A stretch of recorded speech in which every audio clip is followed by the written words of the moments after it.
Hey everyone, this time we read Silent Hill by Bernard Perron.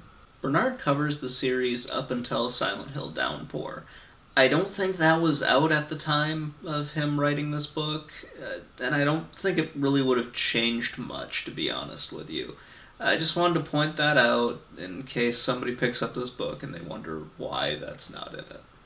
So Bernard focuses on movies a lot in this, which I thought was pretty cool, especially since, I always saw horror movies and horror video games as being pretty close. And those are usually the games that translate the best into movies, to be honest. It just seems that way. Maybe that's my own bias about horror movies, but I just really liked that part about this book. There's also some talk about fans trying to find deeper meaning in the different games. And I like that because it's not really touched on in some other books. A lot of the Zelda books I've read have done that, and so far a few of the horror games or the horror game books have done that as well. So it's just kind of cool to read that and read a few of the fan theories that Bernard includes in here. So this book is short, and that kind of is a detriment to it. I wish he had more to actually go on. I don't know what constraints he was working with, but it felt like there should have been more coverage on a lot of the games. This is more of an academic work, and that is not usually a book I enjoy, and I don't think it works too well here as just there's not enough time for like a real analysis into each of the games, as he kind of blows through them pretty quick. Bernard focuses a lot on Silent Hill 1, 3, Origins, and Shattered Memories, and that's probably because those are the most connected to each other. He does go into Silent Hill 2 and Silent Hill 4, but we don't spend as much time with those as I think we probably should.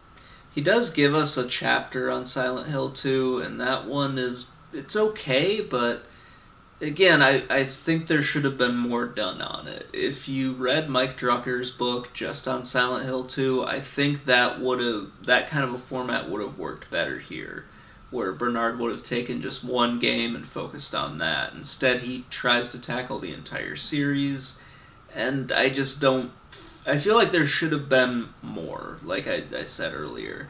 He should have probably just picked the first Silent Hill and gone with that one instead of just, trying to do the whole series. And probably the sad one is Silent Hill 4. That gets like a blink and you missed it spot near the end of the book. And I was just kind of like, but that was one of the ones where you really could have gone in on it.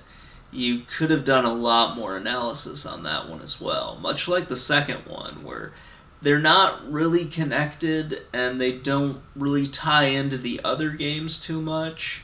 You could have done more with those two, or you could have done like a standalone book on either one of those. Or, in all honesty, you probably could have just left them out entirely and only talked about the ones that were connected, and kind of explained that a little bit more in the beginning. Instead, we get just this tacked-on reference to 4, a pretty big focus on 2, which deserves it, and just kind of like, and then analysis on the other ones where it was like, well, there should have been more here, and that was just, that was one of my major problems with this. He does compare Silent Hill with the Resident Evil series, and I like this comparison because they're two sides of the same coin. You have Resident Evil, which is the more action-packed one, and then you've got Silent Hill, which is the more like atmospheric and cerebral horror. Those work very well, and I like the fact that they're both represented here.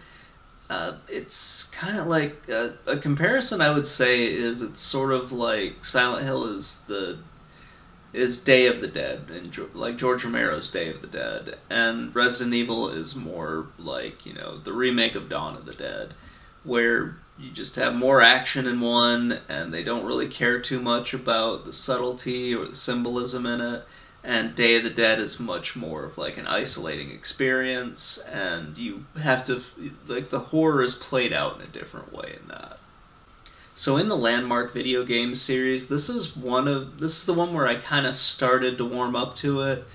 Tempest was not very good, but this one kind of came around, but I just felt like there should have been more to it. It was a fun book, but it was just kind of too academic for me.